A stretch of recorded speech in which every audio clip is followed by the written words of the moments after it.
আমাদেরকে মাথায় রাখতে হবে যে কত অসাধারণ একটা গণ অভ্যুত্থানের জন্ম দিয়েছে বাংলাদেশের কিশোর ছাত্র সমাজ, যেই গণ অভ্যুত্থানের জন্ম দিয়েছে বাংলা বসন্তের মতো করে আমার লালনের আর হাসন রাজার বাংলাদেশ ফিরায় নিয়ে আসছে।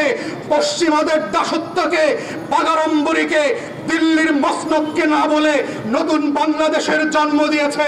বাংলাদেশে জুলাই এবং আগস্টে যা ঘটে গেছে, আমি সামান্য ইতিহাসের ছাত্র হিসেবে বোঝবার চেষ্টা করছি যে এটাকে আসলে আপনি কোন জায়গা, পৃথিবীর কোন ঘটনা দিয়ে বোঝানোর চেষ্টা করবেন। বাংলাদেশের আমাদের এই অঞ্চলের ইতিহাসে আমরা 69-এর গণ অভ্যুত্থান সম্পর্কে পড়েছি। 75 সালে শেখ মুজিবের সপরিবারে খুন হওয়ার ঘটনা পড়েছি। আমরা 1990 স্বৈরাচার বিরোধী আন্দোলনের কথা পড়েছি।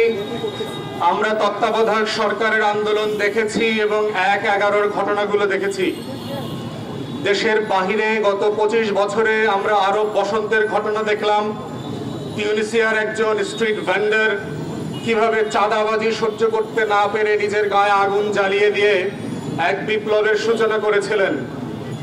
আমরা গত কয়েক বছর আগে দেখলাম আমেরিকাতে একজন কৃষ্ণাঙ্গ নাগরিককে কিভাবে সাদা পুলিশ হাঁটু গেড়ে চেপে ধরে হত্যা করলো, এবং তার প্রতিবাদে শুধু আমেরিকার শহরে শহরে না, সারা পশ্চিমা বিশ্বের সাদা মানুষের দেশগুলোতে কিভাবে আন্দোলন এবং সংগ্রামের লেলিহান শিখা ছড়িয়ে পড়েছিল।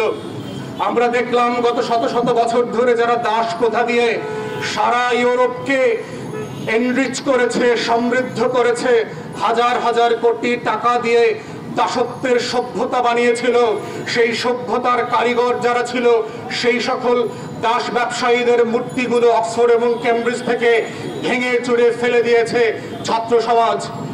আমরা প্রত্যেকটা ঘটনার সাথে মিলায়ে পড়ার বোঝার চেষ্টা করেছি যে গত জুলাই এবং আগস্টে সারা বাংলাদেশে যেটা হয়ে গেছে সেটা কোন ইতিহাসের সাথে সাদৃশ্যপূর্ণ।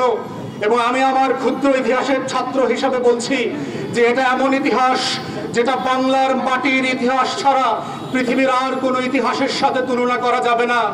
এটা আমার লালন আর হাসন রাজার ইতিহাস, এটা হচ্ছে হাবিলদার রজব আলী খাঁর ইতিহাস, এটা তিতুমির মজনু শাহর হাজী শরীয়তুল্লাহর ইতিহাস, এটা ইখতিয়ার উদ্দিন মোহাম্মদ বিন বখতিয়ার খলজির বাংলা বিজয়ের ইতিহাস।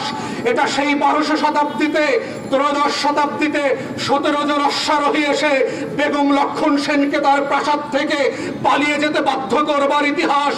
এই ইতিহাস হচ্ছে সেই ইতিহাস যেদিন ফকির মজনু শাহর লালনের মাজার থেকে হাজার হাজার আধা ন্যাংটা মানুষরা ব্রিটিশ বিরোধী আন্দোলনে গিয়ে রক্ত দিয়ে সাদা চামড়ার মানুষগুলোকে বলে দিয়েছিল, you are no more welcome. বাংলাদেশের নীলকুঠিদের বিদ্রোহের ট্যাক্সের টাকায় দিয়ে তুমি ম্যানচেস্টারে শহর করবা, বার্মিংহাম আর ব্র্যাডফোর্ডে সভ্যতার দাসত্ব তৈরি করবা। এটাকে আমরা না বলে দিয়েছি। বাংলাদেশের এই নতুন ইতিহাস তৈরি করেছে হচ্ছে এই মনসুন রেভলিউশন, যেই রেভলিউশন বাংলা বসন্তের নিজস্বতা ছাড়া অন্য কোন ঘটনা দিয়ে বাংলাদেশের ইতিহাস না পৃথিবীর সাথে তুলনা করা যাবে না। তাই বাংলাদেশের এই মুহূর্তে এসে আমাদেরকে মাথায় রাখতে হবে যে কত অসাধারণ একটা গণ অভ্যুত্থানের জন্ম দিয়েছে বাংলাদেশের কিশোর ছাত্র সমাজ, যেই গণ অভ্যুত্থানের জন্ম দিয়েছে বাংলা বসন্তের মতো করে আমার লালনের আর হাসন রাজার বাংলাদেশ ফিরায় নিয়ে আসছে। পশ্চিমাদের দাসত্বকে, বাগাড়ম্বরীকে, দিল্লির মসনদকে না বলে নতুন বাংলাদেশের জন্ম দিয়েছে। এটা হচ্ছে সেই বাংলাদেশ, এটা হচ্ছে সেই মৌসুমী বায়ুর বাংলাদেশ, এটা আমার খেটে খাওয়া মজুর আর কৃষকের বাংলাদেশ। এই বাংলাদেশ হচ্ছে সেই তিতুমিরের উত্তর প্রজন্মের বাংলাদেশ, যারা আবরার হয়ে ফিরে এসেছে, যারা মুগ্ধ হয়ে ফিরে এসেছে, যারা আবু সাইদ হয়ে ফিরে এসেছে, যারা নাহিয়ান হাফিজ হয়ে ফিরে এসেছে, যারা নামনা যারা কৃষক মজুর হয়ে ফিরে এসেছে। এটা সেই বাংলাদেশ, এবং সেই বাংলাদেশ আমাদেরকে বার্তা দিয়েছে নতুন বাংলাদেশ কেমন হবে। বাংলাদেশের জাতীয় শত্রু কারা, জাতীয় মিত্র কারা, তাদেরকে চেনা, বাংলাদেশি হওয়াটা মানে কি? ৭১ সালের যে গণপ্রজাতন্ত্র গড়বার লড়াই করেছিলাম সেটার মানে কি? যেই নাগরিক অধিকারের জন্য সাদামাথা মানুষরা রক্ত দিয়েছিল সেটার মানে কি? এটাই হচ্ছে নাগরিক হওয়া, এটাই হচ্ছে নতুন বাংলাদেশ। সেই বাংলাদেশের লড়াইয়ের সংগ্রামে আপনারা সবাই থাকবেন ছাত্র সমাজের পাশে। আহত শহীদদের রক্তের বদলে আমরা নতুন বাংলাদেশ গড়ব।